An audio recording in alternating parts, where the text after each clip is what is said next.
بدأت أحس شوية إن أنا غالبا والله أعلم، أنا حاسس إن أنا بقيت نحس على المنتخبات. يعني أنا امبارح اتفرجت على المغرب وجنوب أفريقيا والسعودية وكوريا. المغرب خسرت وطلعت، والسعودية ضربات جزاء وطلعت. فأنا عايز أتكلم بقى على اللي حصل في الماتشين دول، اللي هو المغرب نازلة الماتش، نازلة تكسر الملعب على دماغ جنوب أفريقيا، هجوم يمين وشمال، ويعني جوان عماله تضيع، كور بتضيع بطريقه غريبه. المهاجمين بتوع المغرب بيضيعوا، وانا مش بقيت واقف اتفرج، اللي هو طب الجون هيجي امتى بقى؟ يعني خلاص خلاص احنا هاجمنا كتير قوي، محتاجين بقى يجي جون. ولكن انا كنت حاسس بقى بفكره اللي هو ايه اللي كان مأثر قوي في الهجوم. كان غياب حكيم زياش. هو ما كانش مؤثر بس من فكره ان هو اللي بيخلص او هو اللي بيفنش او لا، انا حسيت ان في جزء كبير قوي ناقص في المنظومه نفسها الهجوميه. حسيت ان هو كان يعني ركيزه اساسيه الفريق بيعتمد عليها حتى من الناحيه النفسيه. لحد الدقيقه كان 61 غالبا جه الجون. الماتش كله في اتجاه جنوب افريقيا. نص ملعب جنوب افريقيا كان يعني مميت، وانا كنت عارف ان الماتش مش هيبقى سهل على المغرب.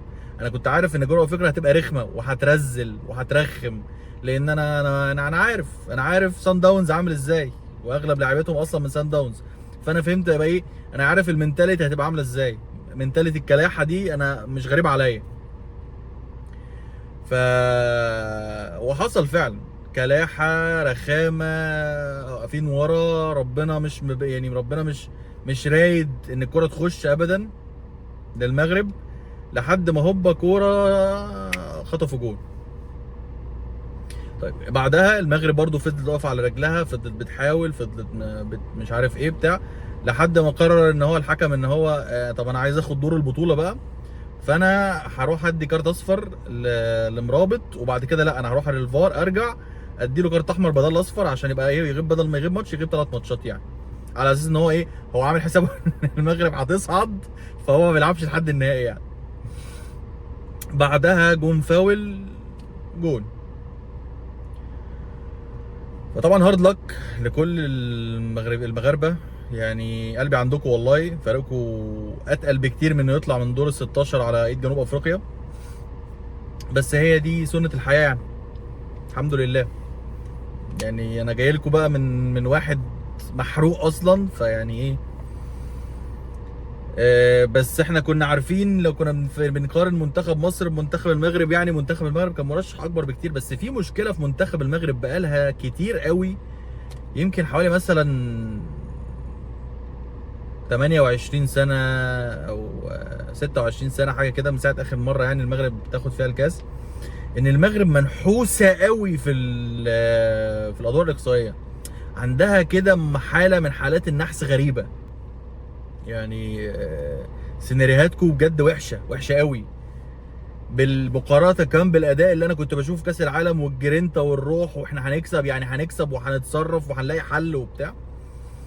بس للاسف ربنا ايه ما ارادش يعني. الحمد لله وهارد لك للشعب المغربي كله. وبعد كده بقى انا هبقى عايز اروح على السعوديه.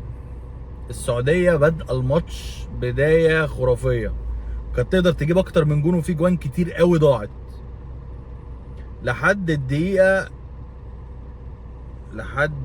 مثلا 70 75. المنتخب السعودي كله قرر ان هو هيرجع في مناطقه، واللعيبه كلها مش قادره تاخد نفسها. اللعيبه كلها بدنيا وقعت وقعه سودة. وكمان المدير الفني روبرتو مانشيني قرر ان هو انا مش هبدل. انا مش عارف ليه انت ما بتبدلش لما يتعمل عليك، يعني لما يكون هيخش فيك اكتر من 6 جوان او 7 جوان في 10 دقائق. الواضح ان انت عندك الوينج الناحيه الجبهه اليمين بيتعمل من عليها اوفرات، والناحيه الشمال مقابله بيها، وانت سايب الحتت الفاضيه دي وقاعد عادي بتتفرج على الماتش، لان انت كمان ما اتفرجتش على الماتش كله. انا ما اعرفش كنت بفكر ازاي.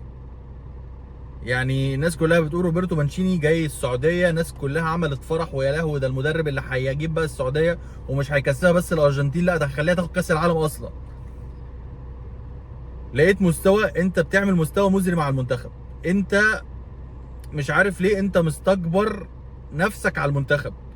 منتخب السعوديه منتخب قوي، منتخب جامد، منتخب كان بينافس، منتخب في كاس العالم اللي فات عمل اداء مشرف جدا، لولا بس الفروقات البسيطه اللي حصلت اللي طلعت اللي خسرته قدام بولندا والمكسيك. فليه كده؟ انت اتاخرت قوي في التغييرات ليه؟ انت الناس الجهاز الطبي اللي معاك ما كانش شغال بدني كويس مع اللعيبه ليه؟ انت اتعمل عليك في اخر 10 دقايق في الوقت اللي بدل الضايع كميه اجوان وبنفس الطريقه بالظبط. الجون اللي دخل في السعوديه، الجون ده قبلها متكرر 7 أو 8 مرات بنفس الشكل وكل كوره كانت خطيره. انت الكسار النهار امبارح والله العظيم الكسار امبارح شايل لوحده بتاع 4 5 اجوان. الكسار امبارح كان بطل الماتش. ليه؟ طب ليه؟ يعني قول لي انت غيرت التغييرات اتاخرت قوي ليه كده؟ انت لقيت لعيبتك بالبدني ضايعه. خلاص يا باشا العب ورا، حط ال10 ورا، اثبت بال10، ما تتحركش في نص ملعبك، ما تتحركش، قفل الجناب، قفل الحاجات، خلي ناس ترجع لورا، خلي ناس تقفل على الناس اللي بترفع دي، خليهم ما يرفعوش، خليهم اعمل اي حاجه، اتصرف. مش انا اللي هقول لك تعمل ايه. بس ان انت يجي عليك كميه الكور دي في اخر الماتش وفي الاخر واحده فيهم تلفق وتلبس جون وتوصل لضربات الجزاء، والكسار ساعدك كتير قوي ما عرفش يساعد في ضربات الجزاء، وانت في قبل الضربه الرابعه باين او الرابعه او الثالثه حاجه كده تسيب الماتش وتمشي يا جاحد. تسيب الماتش وتمشي. يا جماعه انتوا عارفين مانشيني بياخد كام؟ انا مش بتكلم بقى عشان احسد والكلام ده، مانشيني بياخد 28 مليون يورو. انتوا عارفين يا جماعه تاني المركز الثاني في اسيا بياخد كام؟ مدرب اليابان يا جماعه بياخد 2 مليون و800 يورو. انت لو انت شايف ان انت اعلى من الفريق ده او انت طموحك اكبر من ان انت تدرب السعوديه، طب ما تقول، قول يا لا انا مش عايز، انا نخلص العقد بالتراضي وانا همشي. عشان اداء السعوديه في الاول كان اداء اسطوري، اداء فريق محترم جدا، بس البدني راح.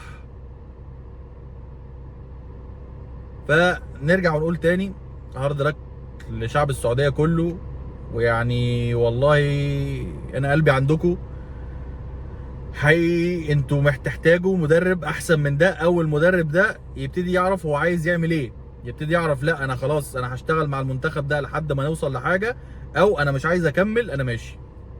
ولكن الاسلوب اللي انا شفته وطريقه اللعب اللي انا شفتها في اخر 10 دقائق من الشوط الثاني وفي ضربات الجزاء لما ساب الماتش ومشي، ده مش مدرب بروفيشنال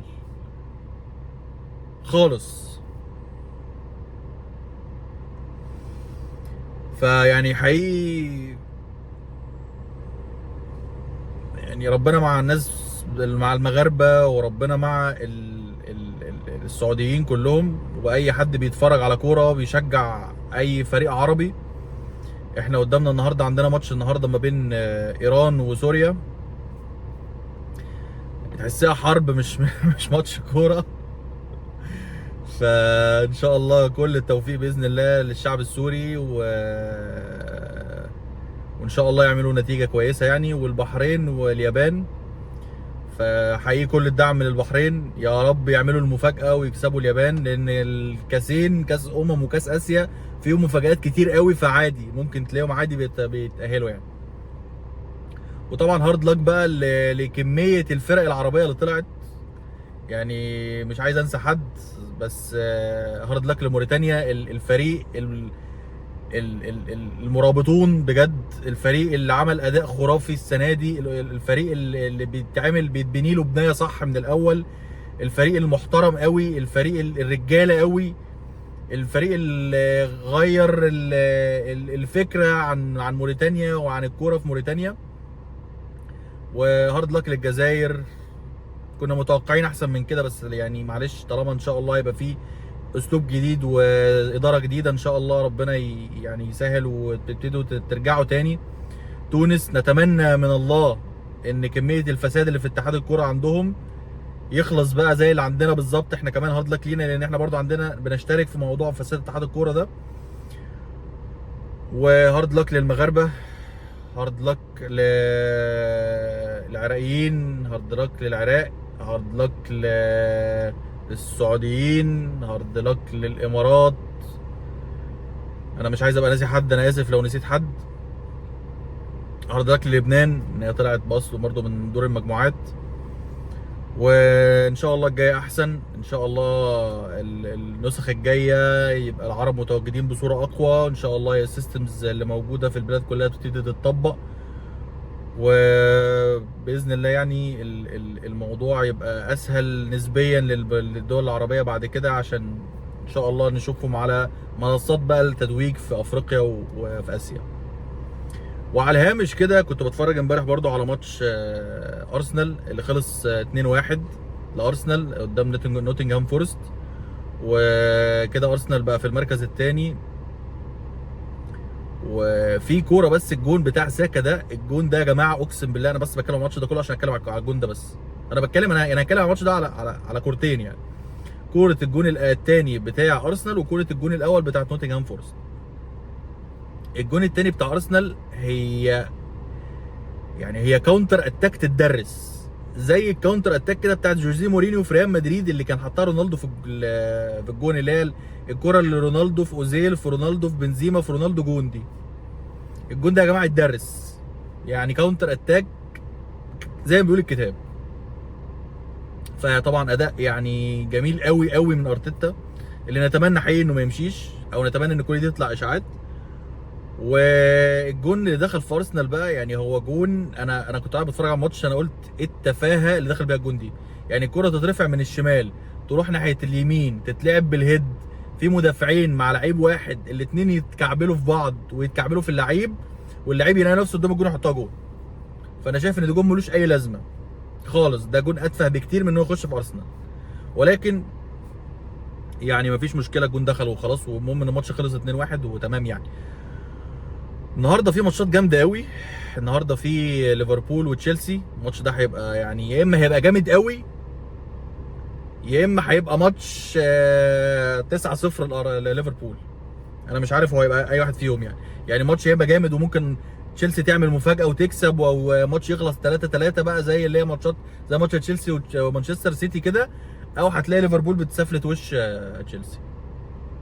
فالنهارده طبعا هنعرف ايه اللي هيحصل يعني. النهارده برضو السيتي هيلعب، والسيتي قدامه ماتشين متاجلين، فالماتش ده لو لعبه هيبقى متعادل مع ارسنال في النقط.